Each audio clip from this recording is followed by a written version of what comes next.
रहे हैं prime TV, सच साहस सरोकार।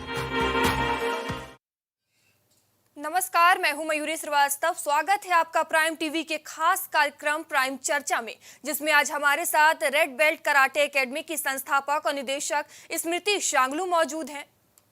स्वागत है आपका प्राइम टीवी के खास कार्यक्रम में।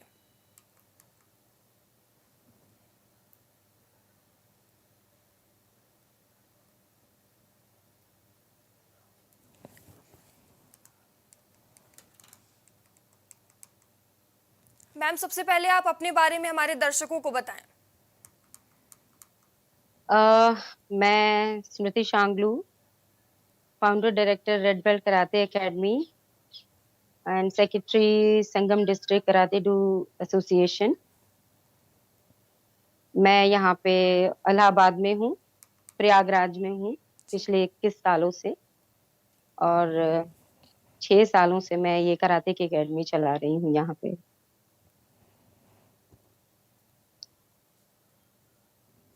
मैम, आप कराटे चैंपियन हैं, लोगों को कराटे सिखाती हैं, तो आप कराटे को किस तरीके से देखती हैं? कराटे मेरे लिए तो मेरी सांस है, मेरा ब्लड है। जी। और मैं इसको देखती हूँ एक ऐसी कला के रूप में जो कि किसी के अंदर, किसी भी व्यक्ति के अंदर एक अनुशासन का भाव लाता है, उसके बाद सुरक्षा का भाव लाता है, क्योंकि ये एक ऐसी कला है, ये एक खेल ना होकर एक कला के अंदर आता है, क्योंकि इसके अंदर हम अपने लाइफ से रिलेटेड, अपनी जिंदगी से रिलेटेड बहुत ही महत्वपूर्ण चीजें सीखते हैं। वो है सेल्फ डिफेंस। जी। तो इसलिए कराटे मेरे लिए एक जिंदगी का एक तरीका है, जीने का एक तरीका।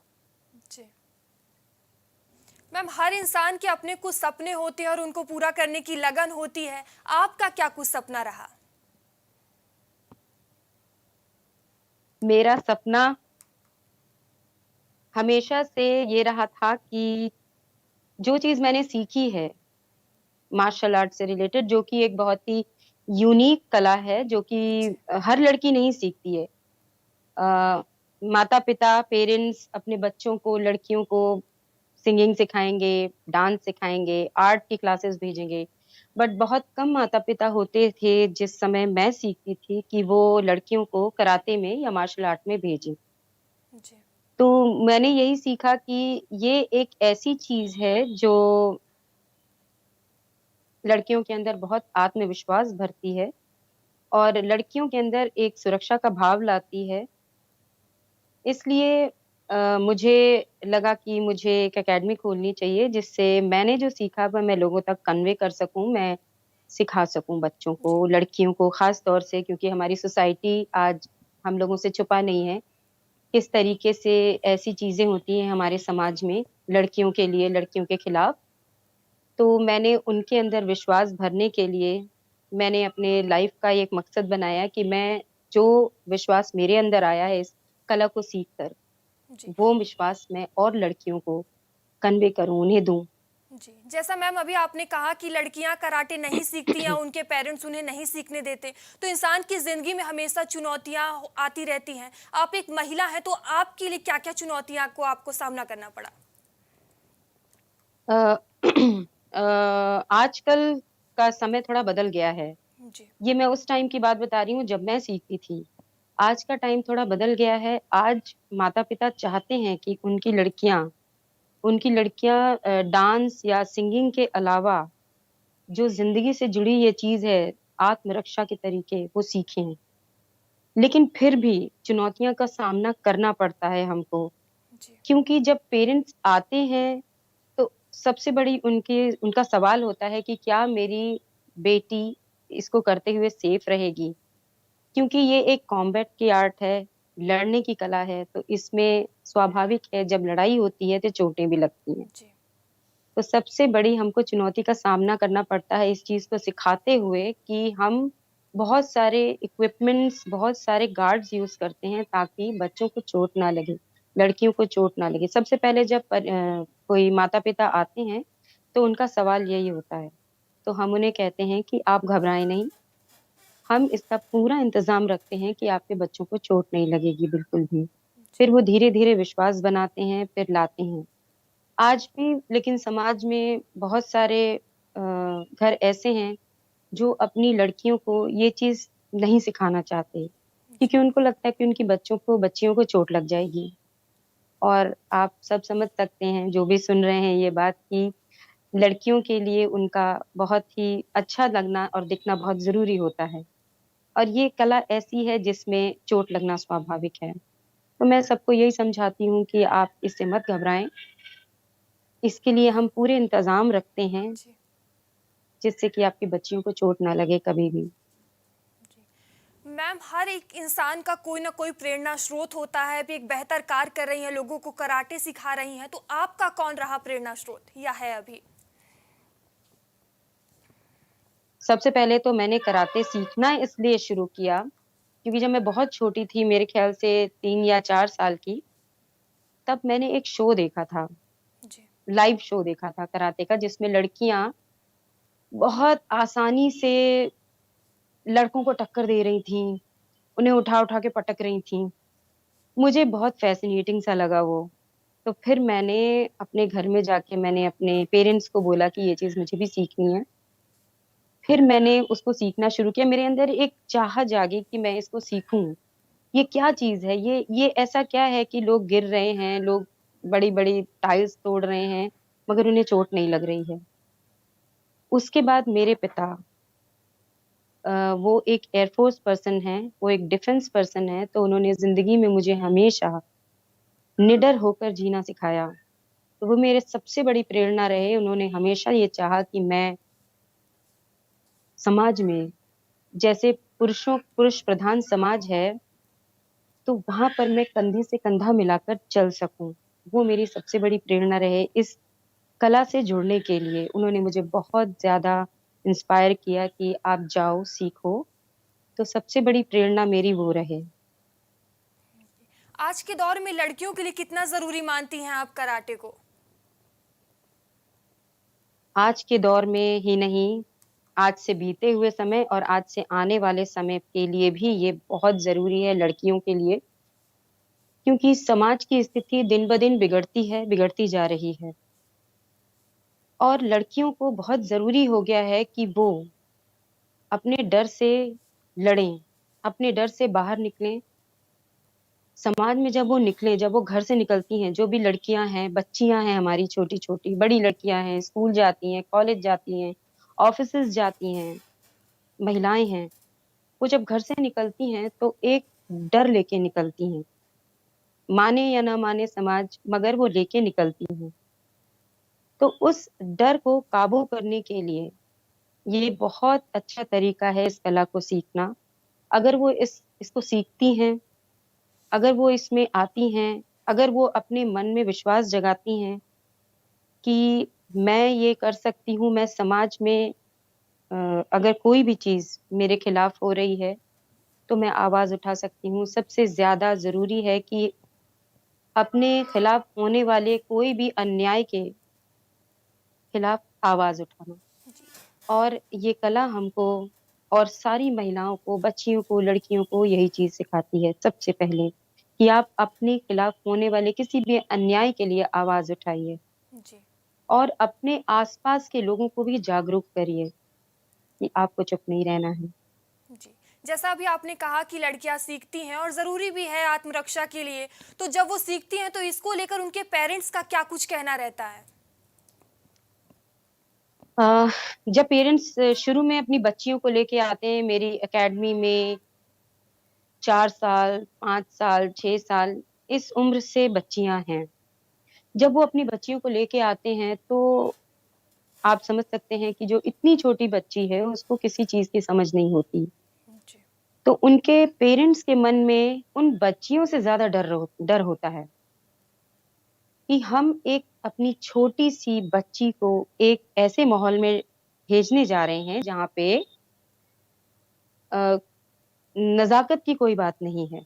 जी। वहाँ पे लड़ना, बचना, ये सब सिखाया जाएगा।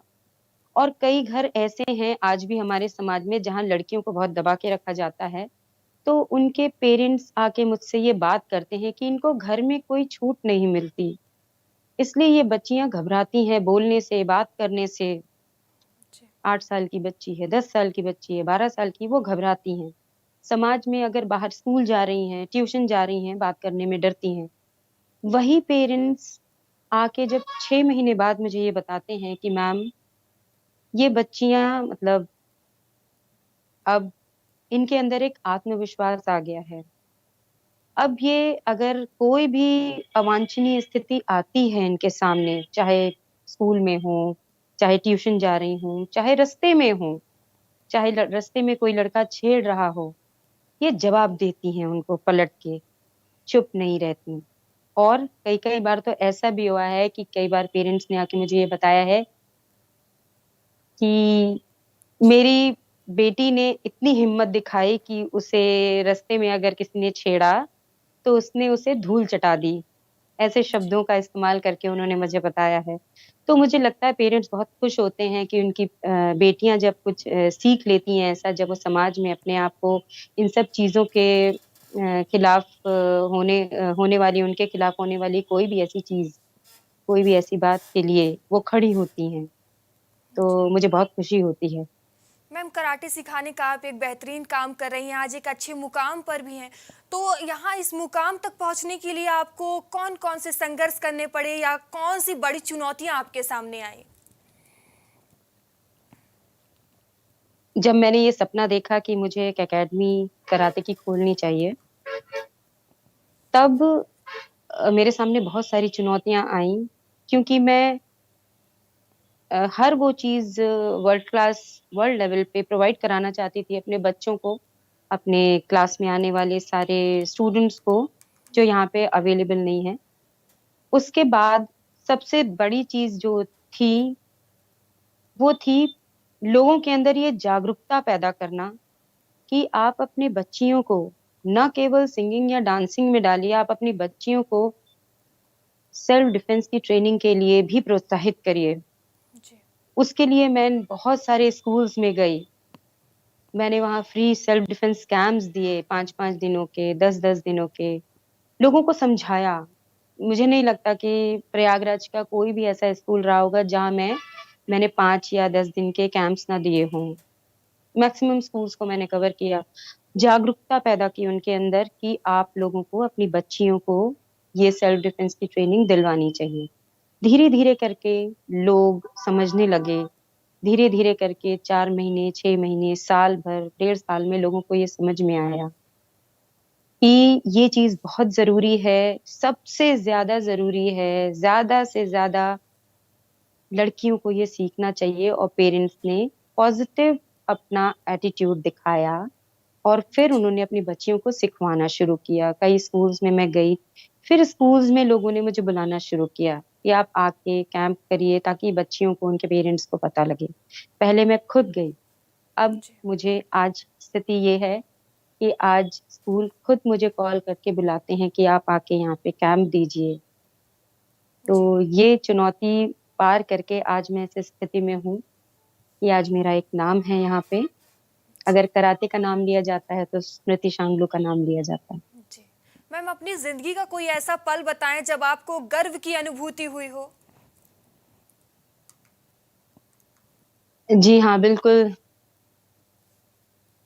अगर आप सिर्फ़ इस खेल और इस कला से रिलेटेड पूछेंगी, तो मुझे गर्व की अनुभूति हर उस पल में होती है जब मेरे सिखाए हुए बच्चे, लड़कियाँ स्टेट, नेशनल, इंटरनेशनल लेवल पे जाके जब पदक हासिल करते हैं। वो खुशी का जो पल होता है, वो मैं किसी भी पल से मैं उसकी तुलना नहीं कर सकती। मुझे बहुत गर्व फ़ील होता है, बहुत गर्व महसूस होता है जब वो बच्चे अपने हाथों में ट्रॉफ़ी लेके, अपने गले में मेडल लेके आते हैं। जी। मैम, प्राइम टीवी के माध्यम से क्या कहना चाहेंगी हमारे दर्शकों को? मैं ये कहना चाहूँगी कि किसी भी बच्ची, लड़की, महिला कि शुरुआत घर से होती है। सबसे प्रथम उसके शिक्षक माता-पिता होते हैं और जब माता-पिता उनको एक अच्छी राह दिखाते हैं, वो ये समझते हैं कि मेरी बेटी किसी से कम नहीं है। वो उसके अंदर भरोसा दिलाते हैं, वो उसे डाँटते नहीं हैं, अगर वो आके किसी की शिकायत करती है।